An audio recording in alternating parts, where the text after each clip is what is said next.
Good afternoon. I am Adeniyi Kehinde with the world at noon. Nigerian Labour Congress rejects President Buhari's 2-week ultimatum, insists on projects. Ethiopia amnesty probes into mass killing in Oroma region. Iraq accuses Turkey of killing 9 in Kurdistan. Sri Lankan president has been sworn in as the 6th president. Nigerian government and labor unions have clashed over the group's refusal to step down on its planned 2-day nationwide protest, scheduled for Tuesday, the 26th and Wednesday, 27th of this month. No fewer than 40 unions, including the aviation workers, will participate in the rally called in solidarity with the striking Academic Staff Union of Universities, ASU, which has shut down public universities since February 14th over the failure of the federal government to meet its demands.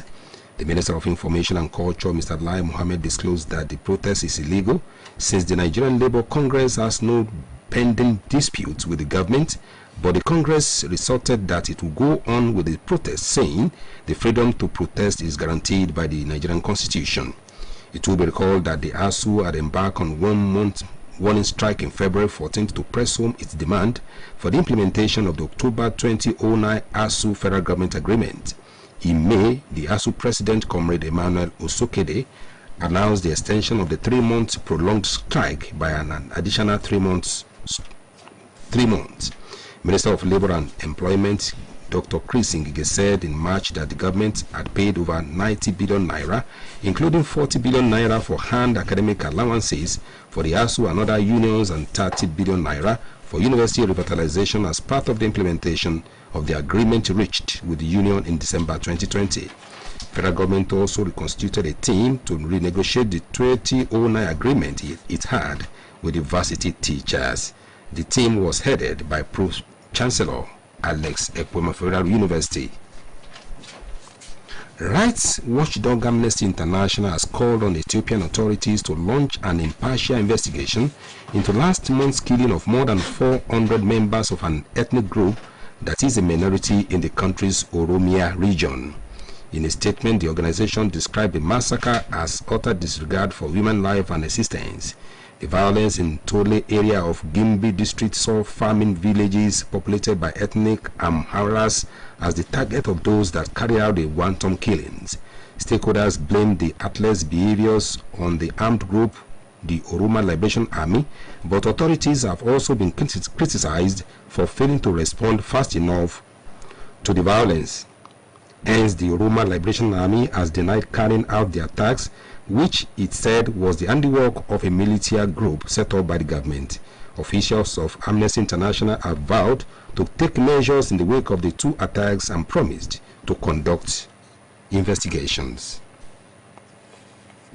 A diplomatic row has erupted between the Iraqi and Turkey after 9 civilians were reportedly killed when artillery shells hit a park in the Kurdistan region of Iraq. Information has it that Iraqi tourists and children were among the dead. No fewer than 23 people were severely wounded. Local officials blame Turkish forces and Iraq responsible for the attack. Turkey is also suggesting that forces belonging to the Kurdistan Workers' Party carry out the dastardly act. The Turkish health minister said children, including a 1-year-old baby, were among the victims. This is the world at noon, coming to you from Osun State Broadcasting Corporation, Ile-Awiye, Okebale, Osogbo, Voice of the West. Now, a mid-news message.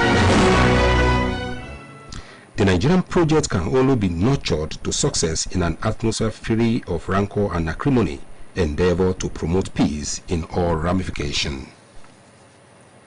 2 men have been indicted in the case of horse hairless tractor-trailer rig found last month with 53 dead or dying migrants in San Antonio in Texas. A federal grand jury in San Antonio indicted a 43-year-old Mr. Omerio Zamrumano and 28-year-old Christian Martinez, both of Paradena, Texas. They were indicted on allegation of transporting and conspiring to transport migrants illegally, resulting in their untimely death. Both have been remanded in federal custody without bond pending trial. Mr. Ranil Wickremesinghe has been sworn in as Sri Lankan 8th president by the country's chief judge. The 73-year-old, who has been Prime Minister 6 times, took the oath of office today. The President Media Office said Mr. Wikremesingbe won 134 votes in the 225-member parliament in a secret vote after Mr. Gotabaya Rajapaksa fled the country amid months of protests and deepening economic crisis. Protesters have also objected to Mr. Wikremesingbe becoming president, saying he's an ally of the discredited Rajapaksa family. And here again are the highlights of the world at noon. Nigerian government and labor unions have clashed again over group's refusal to back down on its planned 2-day nationwide protest scheduled for Tuesday 26th and Wednesday 27th of this month. Right watchdog Amnesty International has called on Ethiopian authorities to launch an impartial investigation into last month's killing of more than 400 members of an ethnic group that is a minority in the country's Oromia region.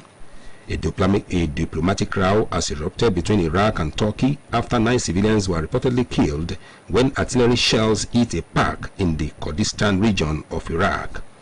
Mr. Rani Wikremesingbe has been sworn in as Sri Lanka's 8th president by the country's Chief Justice. The 73-year-old, who has been Prime Minister 6 times, took oath of office today. And that was the world at noon. Edited by Olushola Egborofo and delivered by Adeniyi Kehinde. Today's news talk is on the importance of eating balanced diet for the nourishment of human body in order to enhance healthy living.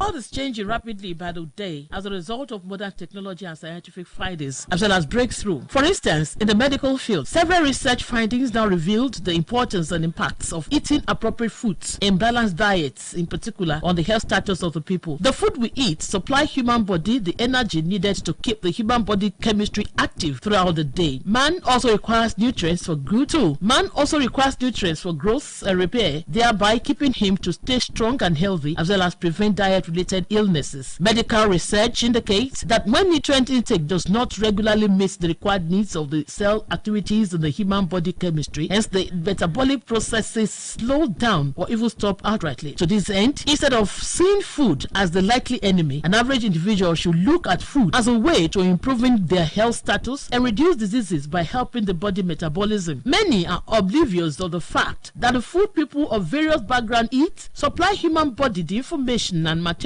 needed to function well and properly. Hence, if one does not get the right information into his or her system, the implication is that the metabolic process could suffer and invariably attract ill health. It is also pertinent to state that if too much food is noticed in human body chemistry, or food that give human body wrong instructions is embedded in the system, the owner of such body becomes either overweight or undernourished and is at the risk of disease and other conditions such as arthritis or any other terminal diseases. Nutrients are the nourishing substances in food that are essential for growth, development, and maintenance of body functions. Therefore, a healthy eating plan lowers people's risk for heart disease and other health conditions. A new study indicates that the type of food one consumes influences one's risk of dying from heart disease or stroke. The recent findings suggest that to change one's eating habits is to improve one's health status. According to experts, a healthy eating plan includes vegetables, fruits, whole grains, and fats free from low-fat products. A healthy diet also includes lean meat, poultry, fish, beans, eggs, and nuts, as they limit saturated fat, sodium, and sugar in the system. News Talk posits that keeping active and eating balanced diets can also help one to maintain a healthy weight at all times, while deficiencies in some key nutrients such as vitamin A, B, C, and E, zinc, iron, and selenium can weaken parts of human immune system, which may subsequently lead to death outrightly. News Talk therefore charges the citizenry to embrace vegetables, fruits, and nuts in their diet to make it balanced at all times. It is noteworthy to note that through appropriate dieting alone, the citizenry can improve their health status and will visit hospital and patronize healthcare provider less, as well as improve. News Talk believes that doing this will improve their economy by spending little on drug purchase and other healthcare consumables. Our world is said to be enough for the wise.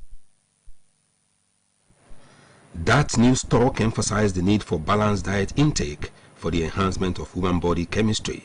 The script was read by Olushayo Babatunde. For more about us, you can visit www.osbcng.org. Thanks so much for listening to The World at Noon. Good afternoon.